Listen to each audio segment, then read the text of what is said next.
Un cordial saludo a todos los oyentes de Radio María. Un día más, con la gracia del Señor, proseguimos el comentario del Catecismo de nuestra Madre la Iglesia. Estamos hoy en el punto 2481, que trata una ofensa más. Estamos describiendo cuáles son las ofensas a la verdad, las formas en las que podemos faltar a nuestro deber de ser veraces. Y llevamos ya unos cuantos programas dedicando a esa descripción concreta. Digamos que pecado por pecado, o cuáles son las faltas concretas contra la verdad dentro de la explicación del octavo mandamiento en la que nos encontramos. Este punto 2481 que hoy tratamos, como vais a ver, está formulado en tres líneas, pero que tienen un gran contenido, ¿no? Son tres líneas, pero la verdad es que luego en nuestra vida puede llegar a ocupar mucho espacio. Dice así: la vanagloria o la jactancia. Por lo tanto, hoy hablamos de la vanagloria, la vanidad, la jactancia, como queráis llamarlo. Dice así: la vanagloria o jactancia constituye una falta contra la verdad. Lo mismo sucede con la ironía, que trata de ridiculizar a uno caricaturizando de manera malévola tal o cual aspecto de su comportamiento. Como veis, pues, dos temas: el tema de la vanidad y el tema de la ironía. Nos centramos primeramente en el primero. Pone aquí como sinónimos vanagloria o jactancia. Dos sinónimos. La palabra vanagloria ya es muy significativa, ¿no? Vanagloria es una gloria que no es verdadera, una gloria que es falsa, que es ficticia, que es pasajera, etcétera. Aquí tendríamos que comenzar recordando que el hombre ha sido creado para dar gloria a Dios. Es algo que el Catecismo lo ha subrayado, es algo que pertenece a la tradición también ignaciana, que subraya tanto los ejercicios espirituales, que el hombre ha sido creado para dar gloria a Dios. Lo tenemos incluido en el propio Padre Nuestro: santificado sea tu nombre, que Dios sea glorificado, que Dios sea santificado. O sea, esa es la finalidad del hombre. El hombre ha sido creado para dar gloria a Dios, para salir de sí mismo, no quedándose en él, ¿no?, sino glorificando a Dios. Y la vanagloria, por lo tanto, es una especie de desviación en nosotros de aquello para lo que hemos sido creados. Es como robarle a Dios lo que solamente a Dios le es debido. Es robarle la gloria a Dios y pretender apropiármela yo. Cuando en el Catecismo tocamos los puntos que hacían referente a qué es la gracia de Dios, qué es la gracia, y subrayamos mucho la necesidad de la gracia que tenemos, y esas frases del Evangelio de San Juan que son impresionantes: sin mí no podéis hacer nada, etcétera, que subrayan la dependencia. Como el sarmiento está unido a la vid, así vosotros estáis unidos a mí. Todo lo recibimos de Dios. De Dios recibimos el don del Espíritu Santo para poder ejercer el bien, ¿no? Recibimos su inspiración para el bien, y somos instrumentos suyos. Claro, utilizando nuestra voluntad, por supuesto, somos libres, ¿no? Pero recibimos la gracia para poder obrar el bien. Entonces, claro, es ridículo, pues, la vanagloria. La vanagloria, aparte de pecado, es ridícula. Es ridícula. Y diría una cosa más: es antipática. Pero bueno, hablaremos un poquito de esto ahora. ¿Por qué es ridícula? Hombre, tú te imaginas, ¿no? Pues un pincel, pues el pincel con el que Velázquez pintó este cuadro, el otro de las Meninas o lo que sea, que el pincel diga: qué bien me ha quedado la cosa, qué bien me ha quedado. Pero bueno, qué ridiculez es esa. No se puede atribuir el pincel el mérito de lo que ha pintado, sino, bueno, ya sabemos que es un ejemplo siempre imperfecto, pero algo así hacemos nosotros cuando nos envanecemos, cuando nos jactamos. Parece que la palabra jactancia es: mira, este se está jactando de, cuando en realidad no le corresponde. Se está jactando de ser él el que, pues no sé, pues ha fundado tal cosa, y en realidad otros se lo dieron hecho. Se lo han dado hecho, mira, y él se está jactando como si él fuese aquí el fundador de esta sociedad. Pero bueno, pues si él la ha recibido en herencia, ¿a dónde vas tú? Si tú lo que has hecho ha sido un poco adornar las paredes y poner un letrero, y tú te estás jactando de haber... Bueno, es por lo tanto como un vanagloria o jactancia, es robarle la gloria a Dios, no reconocerle a Él su don de gracia, ponernos nosotros en medio de la foto, aquí, que me saquen la foto a mí. Es también como descentrar, es pretender que todo el mundo ponga, ¿no?, los ojos en nuestro talento. Nos importa más que se encomie el talento con el que nosotros hemos hecho una cosa, que en vez de que se reconozca la verdad o la bondad de lo que hemos realizado. Nos importa más salir en la foto, para entendernos, salir en la foto. Que luego lo hayamos hecho bien o mal, parece que ya nos importa menos, pero la vanagloria quiere como que los ojos se centren en nosotros, no en la verdad, no en el bien, sino en la cuota de protagonismo que yo he tenido en ello. Pretendo tener yo una cuota de protagonismo. Bueno, pues digamos que la vanidad, la jactancia, están muy se explican fácilmente cuando hemos explicado en el catecismo que 3 son los enemigos espirituales del alma, ¿no? Mundo, demonio y carne. Bueno, pues evidentemente se hace referencia al mundo, hace referencia al mundo. La vanidad tiene su origen en que no nos sentimos mirados por Dios, sino que tenemos una especie de una sensación de que nuestra vida tiene al mundo como público. Y entonces estamos continuamente pensando en cómo nos miran. Y en vez de entender que mi público es Dios. Si las cosas valen en realidad, pesan lo que pesan para Dios. A ver, ¿cuánto valen las cosas que yo hago? Vamos a ver, no valen los aplausos que recibo. Que no, hombre, que no. Las cosas valen lo que valgan para Dios. En la medida en que nuestra vida sea agradable a los ojos de Dios, tiene valor. De lo contrario, ya te pueden aplaudir, ya. Sí, que te aplaudan. Vas a ver tú para qué sirve todo eso. Por lo tanto, en realidad, ¿de dónde nace la vanidad? ¿De dónde nace la vanagloria? Está muy claro. Nace de que no vivimos en presencia de Dios. No vivimos en presencia de Dios, ¿no? Entonces, claro, cuando uno no vive en presencia de Dios, no sabe que toda su vida pues forma parte de un designio suyo, que Él es un enviado, o sea, que Dios tiene una vocación para nosotros, que espera de nosotros que seamos fieles a esa vocación que nos ha dado. En vez de vivir en presencia de Dios, bueno, pues entonces nos dedicamos a intentar, ¿no?, caer simpáticos a los demás. Simpáticos, etcétera, etcétera, ¿no? De ahí nace la vanidad. Solamente viviendo en presencia de Dios se puede llegar a tener el don del olvido de nosotros mismos, ni más ni menos, que es un don muy grande en la vida espiritual, ¿no? El don del olvido de nosotros mismos. Hacer las cosas como si solamente Dios las estuviese viendo. Sin más cosas, o sea, sin más matiz, ¿no? ¿Cómo se nos suele notar? Suelo comentar en alguna ocasión en este programa, ¿cómo se nos suele notar cuando nos están mirando o no nos están mirando? A veces le llamas a una persona por teléfono que es conocida tuya y entonces, según la manera que tiene de hablar, tú ya dices, estás con alguien ahí, tienes a alguien al lado tuyo, ¿no? Si ya te lo he notado por el tono de voz, etcétera. Qué fácilmente se nos nota cuando alguien nos está mirando, como, digamos, nuestro comportamiento es distinto, ¿no? Bueno, esto es importante. Me acuerdo que también vi un PowerPoint de estos, ¿no?, que se suelen enviar por internet, y uno de ellos decía: haz las cosas como si solamente Dios te estuviese viendo, ¿no? Es decir, si tienes incluso que manifestarte, decía, baila como si nadie te estuviese mirando. Así de claro, ¿no? Ama como si nunca nadie te hubiese herido.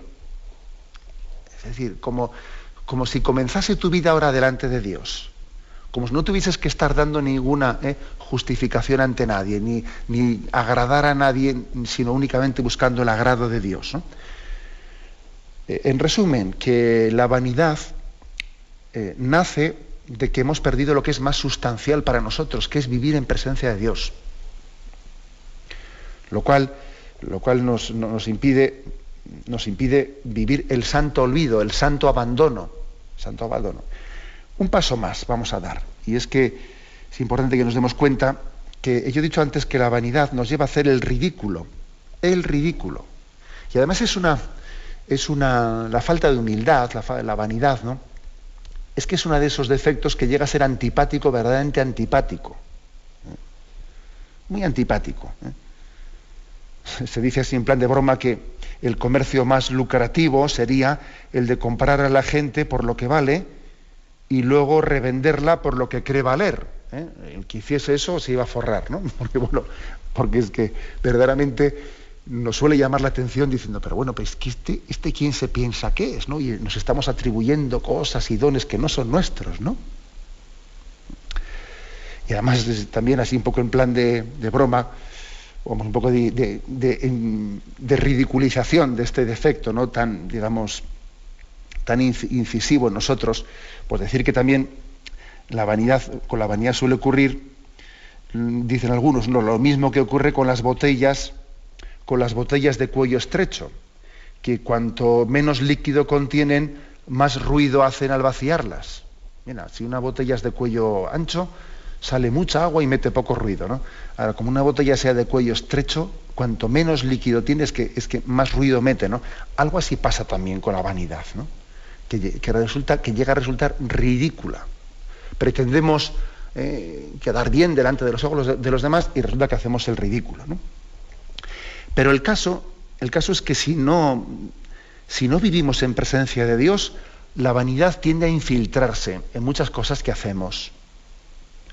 Incluso aunque intentemos vivir como cristianos, aunque intentemos cumplir con nuestra misión de cristianos y cumplir los mandamientos, pero fijaros bien, aun incluso si no vivimos en auténtica presencia de Dios, si nuestro cristianismo no es santo, si es un poco, digamos, cumplidor, en sentido, pues un poco, digamos, frío de la palabra, pero no tiene una oración intensa, si no vive en presencia de Dios, la vanidad se infiltrará en casi todas las cosas que hacemos.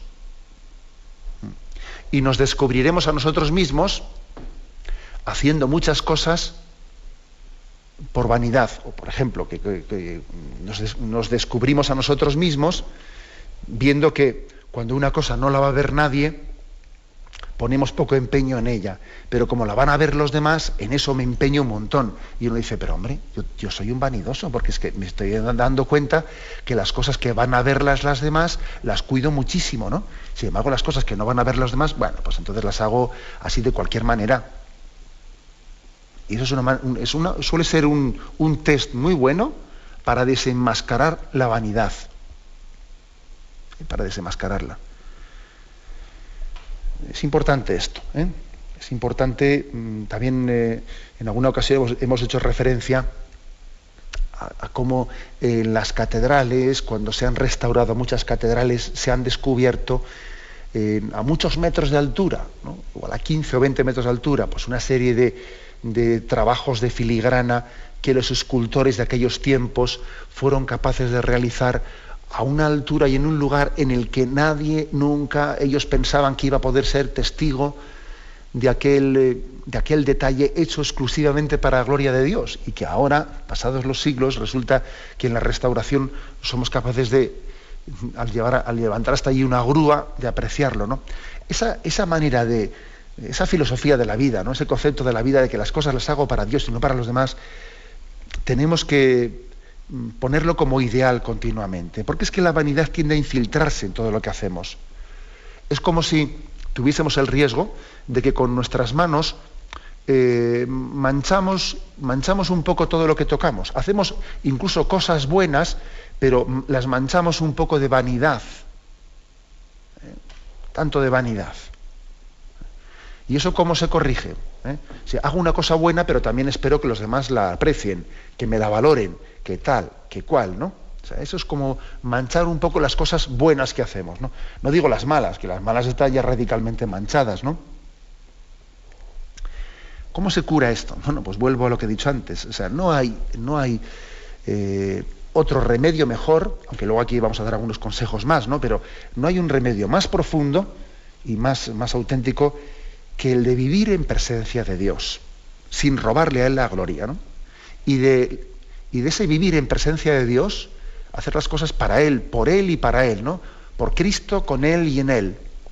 Que ese sea el ideal de nuestra vida, por Cristo, con Él y en Él. Viviendo así, con ese ideal, Él nos dará el don del olvido de nosotros mismos, ¿no?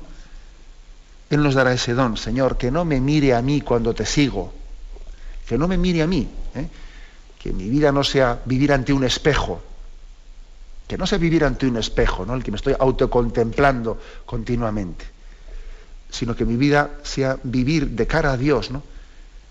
Y que en Dios, en la glorificación de Dios, en ella descubran la vocación para la que he sido creado. Tenemos un momento de reflexión y continuamos enseguida. Bien, continuamos con el comentario del punto 2481, punto que habla en primer lugar de la vanagloria o de la jactancia, ¿no?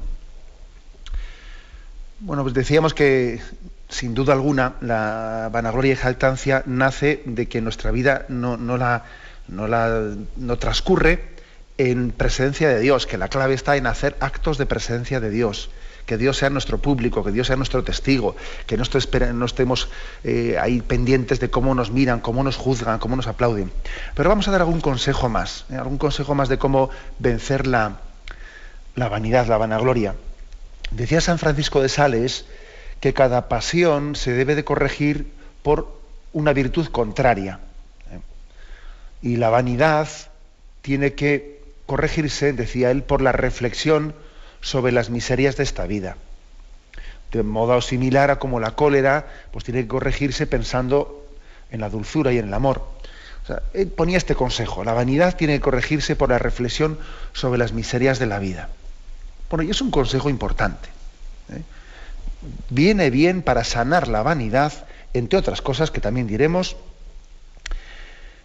considerar la vida, lo que es la vida, y no engañarnos, ¿no?, a los ojos de Dios. Ver la proporción de la realidad, ¿no?, la proporción de las cosas a la luz de la realidad y no a la luz de nuestros sueños, Porque la vanidad tiene mucho como de un espejo, de eso es un cristal que aumenta las cosas, las deforma, ¿no?, según tus sueños. Es como una proyección de tu subjetividad en la realidad. Te estás envaneciendo, te estás creyendo no sé qué, y en el fondo tú crees que es la realidad la que lo está provocando. No, eso es tu deformación de la realidad, ¿no?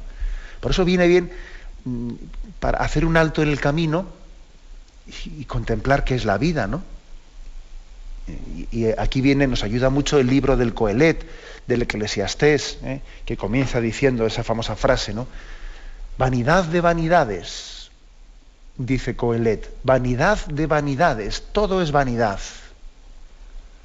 ¿Qué saca el hombre de toda la fatiga con que se afana bajo el sol? Una generación va, otra generación viene, pero la tierra para siempre permanece. Sale el sol y el sol se pone, corre hacia su lugar y allí vuelve a salir. Sopla hacia el sur el viento y gira hacia el norte. Gira que te gira, sigue el viento y vuelve el viento a girar. Todos los ríos van al mar y el mar nunca se llena. El lugar donde los ríos van, allá vuelven a fluir. Todas las cosas dan fastidio. Nadie puede decir que no se cansa el ojo de ver ni el oído de oír. Lo que fue, eso será. Lo que se hizo, eso se hará. Nada nuevo hay bajo el sol. Si algo hay de que se diga, mira, eso sí que es nuevo. Aun eso ya sucedió en los siglos que nos precedieron. No hay recuerdo de los antiguos como tampoco de los venideros quedará memoria en los que después vendrán. Fíjate, es un capítulo precioso, el primer capítulo del libro del Eclesiastés, en el que se subraya mucho, pero bueno, mira la experiencia de la vida. ¿Tú qué te crees que eres aquí? ¿El centro de la existencia? Vanidad de vanidades, ¿no? Y todo es vanidad. Las cosas pasan, ¿no? Y tú no eres el centro del universo. Pasarán y nos olvidaremos todos de ti y de mí, y es ridículo que tú pretendas aquí ser el centro de la creación. Es como una consideración de que la vida es pasajera, ¿no? Y nosotros a veces queremos como atraparla. Y cuando uno ve que es una gotita de agua en medio de un océano, que somos un grano de arena en medio de un desierto, ¿a dónde voy yo? Pretendiendo aquí tener un nivel de protagonismo que no me corresponde, ¿no? Es como si se nos dijese, mira lo que es la historia, ¿no? Y cómo estamos llamados, bueno, pues a disolvernos en ella, ¿no? A perdernos en ella. Es decir, goza de la vida, disfruta de la vida, pero no pretendas poseerla, no pretendas adueñarte de ella. Y además fíjate qué cantidad de cosas estás haciendo que aquí se van a quedar. Sufres por esto, luchas por esto, y eso ¿para qué va a servir? ¿A dónde va a llevar, no? No quiere decir que no hagamos nada, no es esta la conclusión, ¿no? No quiere decir que no luchemos, que no nos afanemos, ¿no? Pero vamos, que ahí está ese caso que siempre hacemos referencia a él, ¿no? Por los emperadores, ¿no? Los faraones de Egipto, allí haciendo una pirámide, y yo voy a meter allí pues todos mis tesoros enterrados junto a mí. Sí, te van a servir de mucho. Le van a alimentar a la momia. Al final, en la vida, lo único que queda es el amor. Esto es lo que el libro del Eclesiastés, todavía en el Antiguo Testamento, no llega a percibir plenamente, ¿no? Pero al final, en la vida, lo que queda es el amor. Todo lo demás va a pasar. Es más, está pasando ya. Está pasando. ¿Cuántas cosas había por las que te rompiste los cuernos hace unos años que ya son agua pasada? Ahora ya estás a otras cosas. Dentro de unos años a otras, y dentro de otros pocos más a ninguna. Entonces, primera medicina contra la vanidad. Hacer un alto en el camino y ver también lo que es la vida, o sea, comprobar pues que la vida es así de pasajera, ¿no? Y hay tantas cosas por las que estamos sufriendo y nos estamos rompiendo los sesos, que son totalmente inútiles. Vanidad de vanidades y todo es vanidad. Lo único que importa es el amor. El amar, para ello hemos sido creados, ¿no? Y al final de nuestra vida se nos examinará del amor. Hoy en día, pues parece que este mundo lo que admira es la gloria terrena, ¿no? Mira los famosos, ¿no? Mira que este futbolista pues le han fichado por no sé qué tiempo, mira este cantante y tal, ¿no? Estamos ridículamente, ¿no?, mirando en la pantalla personas que tienen fama, pero qué fama, pero es que no hay sentido de la proporción ante lo que es la vida. Es no comprender lo que es la vida, pretender adueñarse de ella cuando está pasando, ¿no? Y el agua que acaba de pasar hace un rato ya no es tuya, y esa que pretendes retener entre tus dedos, según lo pretendes, se te está escapando ya, ¿no? Este es el primer remedio importante para sanar la vanidad, detenernos en el camino y considerar lo que es la vida, ¿no? En segundo lugar, también digamos que el Señor también tiene sus métodos de sanar la vanidad, o también de prevenirla, o sea, de prevenirla, es decir, de poner una medicina para que no seamos vanidosos.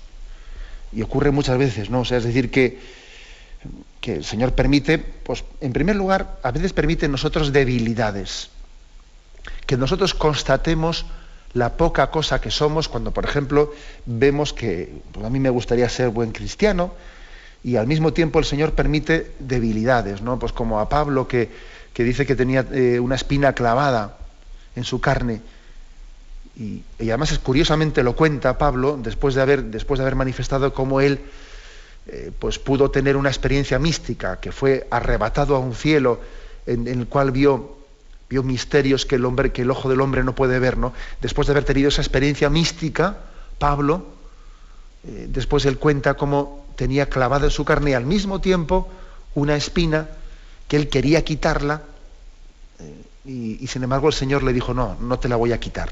Por 3 veces pedí que me fuese quitada aquella espina, y el Señor me dijo, no, te basta mi gracia. Ese pasaje de San Pablo yo creo que es muy aleccionador de la pedagogía que Dios suele utilizar para ayudarnos a luchar contra la vanidad. Porque a veces en nosotros se suelen dar, a veces no, yo creo que muchas veces, ¿no? Se suelen dar al mismo tiempo grandes dones de Dios y grandes debilidades. Al mismo tiempo las dos cosas. Y además de una manera bastante incoherente, llamativamente incoherente. Que uno dice, pero bueno, ¿y eso por qué es? Bueno, yo creo que entre otras cosas, primero porque no somos lo santo que debiéramos, ¿no?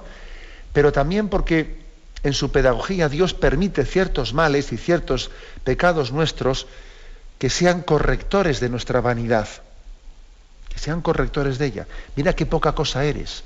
¿Cómo te puedes estar ahí jactando pensando que tú eres algo si luego metes la pata en cuanto que te dejo de la mano? ¿A dónde vas? ¿A dónde vas, no? O sea, eso también es una pedagogía importante.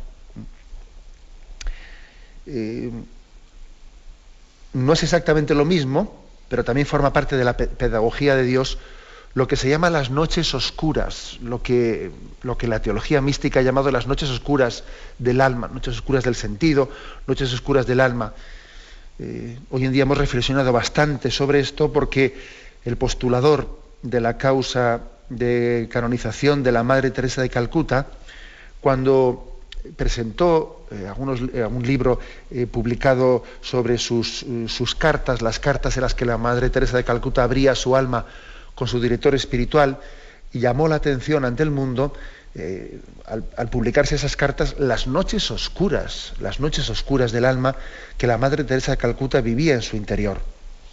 Dios le pidió que llevase adelante pues esa vocación de servicio a los más pobres, siempre con una sonrisa en los labios, pero interiormente con una gran prueba de oscuridad, de verse ella, de ver que le parecía que le estaba fallando completamente a Dios, de sentir como que ella no era digna, de parecerle que incluso no tenía fe, etcétera, ¿no? Ver las cosas pues no como nosotros las estábamos percibiendo por fuera de ella, ¿no? Porque uno miraba a la Madre Teresa y claro, y en su sonrisa y en su obra de caridad le parecía que todo era luz y todo iba perfecto y todo iba fenomenal, y sin embargo por dentro de ella estaba teniendo lugar una gran prueba.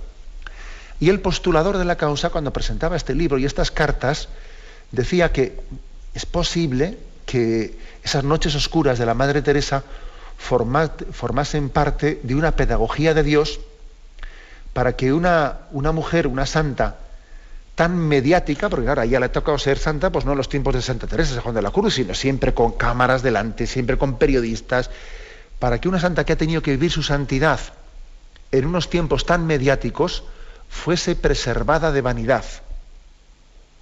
¿Y cómo le preservó Dios de la vanidad?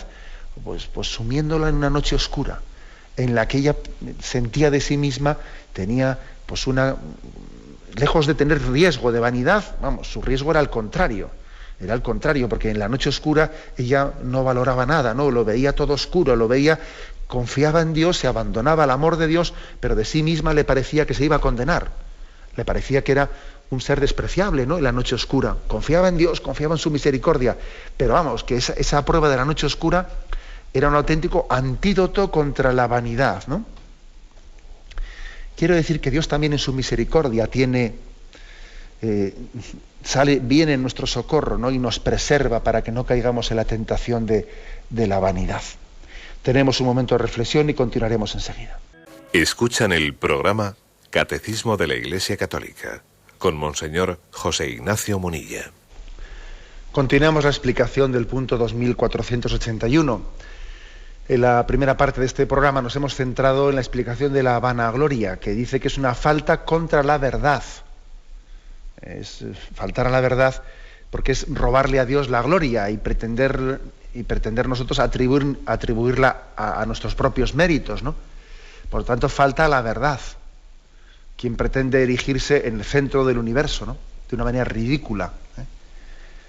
Y además quien quien también realiza sus obras, incluso supuestamente virtuosas, pues en la medida en que puedan ser vistas por los demás, ¿no? Y esto pues, las termina por pervertir, ¿no? La virtud, algunos dicen, ¿no?, que la virtud o las supuestas obras virtuosas no irían tan lejos si la vanidad no las hiciese compañía, ¿eh? Pues por ejemplo, que uno no sería tan educado si no fuese un poco por vanidad, para que la gente diga, mira qué educado es, ¿no? O que uno no tendría tanta fortaleza si no sería porque como que él quiere, para aparentar como fuerte delante de los demás, saca pecho y entonces tiene virtud de la fortaleza, ¿no? O que incluso en la caridad, pues bueno, como los demás van a ver cuánto dinero doy, pues entonces soy más caritativo, ¿no? O sea, este es el gran peligro. El peligro es que la vanidad termine por corromper el resto de las obras que hacemos, que se infiltre en ellas. Por eso creo que estamos llamados también a hacer un acto de presencia de Dios, una rectificación de intención. Que muchas veces tenemos que pararnos y decir, vamos a ver, Señor, en este momento voy a hacer esta obra que me han encomendado, etcétera. Voy a hacer un acto en el camino, y antes de comenzar a hacer esta obra, voy a hacer un ofrecimiento para que esta obra yo la realice por tu gloria y no me busque a mí mismo en ella. Y es bueno hacer una rectificación de la intención. Es bueno hacerla, porque aunque teóricamente sabemos para qué estamos haciendo las cosas, la vanidad tiene la capacidad de infiltrarse en mitad camino. En mitad camino. Y es delicado, es delicado el saber discernir cuándo la vanidad se nos está infiltrando indebidamente. Decía también Gracián, uno de los clásicos de la literatura española, que todos los vicios suelen dar tregua. O sea, que los vicios generalmente suelen tener momentos especiales en los que inciden con mucha fuerza, ¿no? Pues por ejemplo el glotón. Pues hombre, hay momentos en los que está con la comida, luego en otros momentos se olvida, ¿no? Pues el bebedor, pues el lujurioso, etcétera. Pero él decía, así como los demás defectos, el glotón hay un momento en que se cansa, ¿no? El bebedor, pues hay un momento en que duerme y punto, ¿no? Y el que es cruel, también el que es cruel hay momentos en el que descansa, ¿no? Y dice, pero sin embargo, ¿no? Sin embargo, dice, la vanidad, el vanidoso, no descansa nunca. Nunca dice basta, decía Gracián, en su obra de El Criticón. A diferencia de los demás vicios, que se suelen saciar y luego descansan un rato, en la vanidad no. La vanidad suele ser constante. A diferencia de la cólera, que sí, descargo con uno, pero luego soy bueno con otro. A diferencia de, pues yo qué sé, ¿no? Pues de la lujuria, que uno busca el placer y luego descansa. No. La vanidad es algo constante, que se infiltra en todas las cosas. Por eso es importante que hagamos una rectificación en la intención de las cosas, de vez en cuando. Que hagamos un alto en el camino y digamos, Señor, por ti, movido por ti quiero hacer esto. Es decir, como un brindis, Señor, va por ti. No quiero buscarme a mí mismo en esto que estoy haciendo. Quisiera hacerlo igual, si me mirasen o no me mirasen, si me aplaudiesen o no me aplaudiesen. Esa sería mi intención, Señor. Mi intención sería el hacerlo exclusivamente por amor a ti. Y decirlo, y desearlo, y pedirlo a Dios, y pedirlo como un desideratum, ¿no? Bueno, yo sé que claro, que no es tan fácil el rectificar, ¿no?, la vanidad. Y también vamos a decir una cosa, también podríamos caer en una especie de escrúpulo indebido en el que tampoco podemos entrar, porque podríamos estar, se cuenta de San Francisco, de San Bernardo, una anécdota yo creo que es muy aleccionadora también, ¿no? Para también un poco de cómo no se puede entrar en este juego del escrúpulo, ¿no? Pues dice que él comienza, claro, él era un hombre que predicaba y predicaba, Dios le dio el don de la oratoria, predicaba muy bien, convertía muchas almas, movía muchos corazones, y claro, eso para un predicador es un don, pero también es un peligro, porque mira, ¿no? Él dice, fíjate, ¿no? Pues oye, qué éxito he tenido, ¿no? He hecho esta predicación y muchos corazones se han movido, y es un riesgo, ¿no? Para el predicador, pues la vanidad. Y bueno, y estaba San Bernardo en alguna ocasión, pues que tenía que comenzar pues unas misiones, y entonces se cuenta que pues que comienza a ser tentado de decir, fíjate, vas a hablar ahora y vas a hablar muy bien y todo el mundo te va a aplaudir y dirán, hombre, este Bernardo, qué bien habla, etcétera, lo vas a hacer por vanidad, claro, tú lo que estás haciendo, tú estás buscando el aplauso, etcétera, etcétera, ¿no?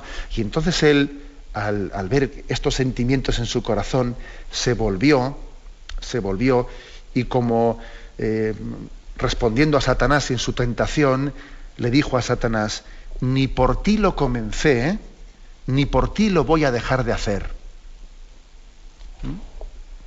Es una respuesta maravillosa, ¿no? La de San Bernardo, ni por ti lo comencé, ni por ti lo voy a dejar de hacer. Mira, Satanás, ni por ti estoy predicando, ni por ti voy a dejar de predicar ahora porque tú me estés diciendo que soy un vanidoso. O sea, esta también es otra cosa importante, ¿no? Es decir, el que hagamos las cosas pues con él, buscando la gloria de Dios, pidiéndola, pero tampoco entrando en una especie de tensión interior de decir, esto lo he hecho por vanidad, esto no lo he hecho. Claro, es que nos volveríamos locos, ¿no? Entraríamos en una especie de escrúpulo interior en el que nos costaría bastante, ¿no? Nos costaría bastante. Es decir, también la búsqueda de la gloria de Dios y la superación de la vanidad, tenemos también que buscarla, procurarla, por estos medios que yo he intentado explicar, pero luego también olvidarnos un poco de nosotros mismos, porque es un poco inevitable que podamos tener una continua sensación de que la vanidad nos persigue. Es posible, ¿no? No todo el mundo suele tener la misma experiencia. Hay personas que por la gracia de Dios suelen ser preservadas totalmente de eso, ¿no? Pero otras, sin embargo, tienen la sensación de que hago muchas cosas y se me infiltra la vanidad, ¿no? Entonces, consejo, pues el consejo es que antes de comenzar las obras, hagamos el ofrecimiento de obras, como hacemos también aquí en Radio María, el ofrecimiento de obras, en el que pedimos que todo lo que hagamos busquemos la gloria de Dios y no nos busquemos a nosotros mismos, ¡hala! Y adelante, ¿no? Y a intentar procurar hacer el bien en el olvido de nosotros mismos. Y si el Señor nos pone ocasiones de oro, en las que podemos hacer y debemos de hacer, ¿no?, obras buenas ocultamente, aprovechémoslas con un detalle maravilloso, ¿no? Poniendo en práctica ese que no sepa la mano izquierda lo que hace la derecha. Y esos momentos que nos pone el Señor son momentos importantísimos para purificar, ¿no?, nuestra intencionalidad. Qué bueno que puedo hacer todo esto sin que se entere nadie. Bendito sea Dios. Bien, lo dejamos aquí. Hemos explicado, la verdad, que el punto 2481 hablaba de la vanagloria y también de la ironía, pero bueno, como no nos ha dado tiempo, dejaremos para el próximo día el tema de la ironía. Ahora damos paso a la intervención de los oyentes. Podéis llamar para formular vuestras preguntas al teléfono 917-107-700. 917-107-700. Sí, buenos días. ¿Con quién le hablamos? Con Lorena de Coruña. Adelante, Lorena, escuchamos. Buenos días. Era simplemente para añadir a este tema tan interesante del trabajo y cuando en el trabajo que uno hace hacia Dios y se mete en medio la vanidad. Muy interesante la observación que hace de cuando uno hace las cosas, procurar alejar la vanidad, pero tampoco obsesionarse con eso. Hay un trabajo mental muy interesante que, con un ejemplo muy sencillo se lo digo. Si yo le digo a usted no piense en una oveja, lo más importante, la inmediata es pensar en la oveja. Porque parece ser como que el cerebro, si nosotros damos un pensamiento, aunque sea en negativo, el cerebro lo recibe como una orden. Entonces, en este caso, a mí me parecería también añadir, interesantemente, cuando uno quiere hacer las cosas y no quiere que la vanidad esté en medio, olvidarse de ella, no mencionarla siquiera, y mencionar lo que sí queremos que esté presente, el servicio al Señor única y exclusivamente. Entonces ahí le hacemos esa otra zancadilla al ego, a la vanidad, que cuando nosotros decimos no quiero que venga la vanidad, ahí está la oveja, otra vez se vuelve. Sí. Me explico. De acuerdo, gracias por su aportación. La verdad es que creo que es cierto. Es decir, la vanidad sobre todo tiene que ser superada no por una introspección obsesiva. Ahí va, este pensamiento ha sido vanidoso. Yo creo que la vanidad tiene que ser superada por la presencia de Dios y por el amor a Dios. Es que el amor a Dios sea el motor de nuestra vida hasta tal punto que ahí ya no quepa vanidad. Que sea el motor de nuestra vida, sea el amor. Esa es la clave, ¿no? A mí, ¿qué me mueve en esta vida? Si lo que me motiva, si lo que me mueve es el amor a Dios, seguro que cada vez tendrá menos lugar, menos sitio la vanidad. Yo creo que el ejemplo que ha puesto el oyente es bueno. Es bueno. Bueno, adelante, damos paso a un siguiente oyente. Buenos días. Buenos días, padre. Vaya hoy. Como siempre, mire, yo es que siempre he presumido de tener mucha presencia de Dios. O sea, bueno, presumir no, sino que yo tengo mucha presencia de Dios. Pero cómo se mezcla tanto con la vanidad, y constantemente tenemos que estar en vigilancia. Le quiero agradecer lo que ha dicho de por Él, con Él y en Él. Va a ser una frase que en la misa la escuchamos y la participamos todos los días, pero en el ofrecimiento de obras lo voy a repetir todos los días. Le podría decir de esto tanto, de todo lo que ha hablado, que eso es una gracia de Dios a través de usted. Y le quiero preguntar, ¿cuándo va a hablar mañana? De la ironía quizá, porque soy muy irónica, utilizo mucho la ironía y no le daba esa importancia, ese fallo al amor de Dios, ese fallo con los demás, esa falta de caridad con los demás. Sí la uso bastante, la ironía. Bien, pues si Dios quiere tenemos ocasión de afrontarla. Saben los oyentes que los programas, dependiendo un poco de que no haya así ningún obstáculo, o ninguna cosa especial, generalmente, si el horario así de mi ministerio episcopal me lo permite, se suelen ser los programas de lunes a viernes, suelen ser en directo, ¿no? Y luego los sábados y los domingos son en diferido, que son programas anteriores que vuelven a ponerse, con lo cual correspondería hablar, si Dios quiere, de la ironía el lunes, si no hay nada especial. Bueno, yo, con respecto a lo que ha dicho la oyente, y combinándolo un poco con lo que había dicho también Lorena, la oyente anterior, me parece que es importante hacer un acto de presencia de Dios, ese por Cristo, con Él y en Él. Tenemos que traducirlo también a este aspecto concreto de nuestra vida. Las cosas las hago desde Él y para Él. Es decir, Él es el origen de las obras buenas, Él es el que las inspira y tienen la finalidad también en Él. Acordaros lo que dice esa oración, ¿no? Señor, que tu gracia inspire, sostenga y acompañe nuestras obras, para que todo te tenga a ti como en su fuente y todo te tenga a ti como en su fin. Esto es importante, ¿no? Por eso ese por Cristo, con Él y en Él, yo creo que tiene que configurar nuestra vida. Adelante, vamos a un siguiente oyente. Buenos días. Buenos días. Buenos días, sí, le escuchamos, adelante. Oiga, yo también le iba a decir sobre esto, si ha aportado algo, he hecho algo, pero es tan en secreto que parece que Dios lo desea así de mi persona, Padre. Y se lo ofrezco a Él y con Él hablo y me entiendo y tal, pero una cosa le voy a decir, me perdone de lo de ayer, que la persona que me difamó, y yo le estoy pidiendo al Señor para que se arrepienta, y yo le abrazaría y le perdono de todo corazón. Eso es lo que quería dejar bien plantado por la radio, que lo perdono y que me perdone si alguna cosa le he podido hacer yo, y le daría un abrazo si él viniera a mí, es que voy a hacer 88 años, Padre. Bien, de acuerdo, adelante, gloria a Dios, porque también superemos las páginas de nuestra vida, y yo creo que es muy importante, ¿no?, pasar página en nuestra vida. Y a veces en la ancianidad, hay que decir que una de las tentaciones de la ancianidad suele ser el que determinadas páginas de nuestra vida anterior nos estén martilleando la memoria. A veces ocurre eso, ¿no? Que en la ancianidad igual tenemos mala memoria para el presente y sin embargo las cosas del pasado se nos hacen presentes, nos revuelven el corazón, nos quitan la paz, ¿no?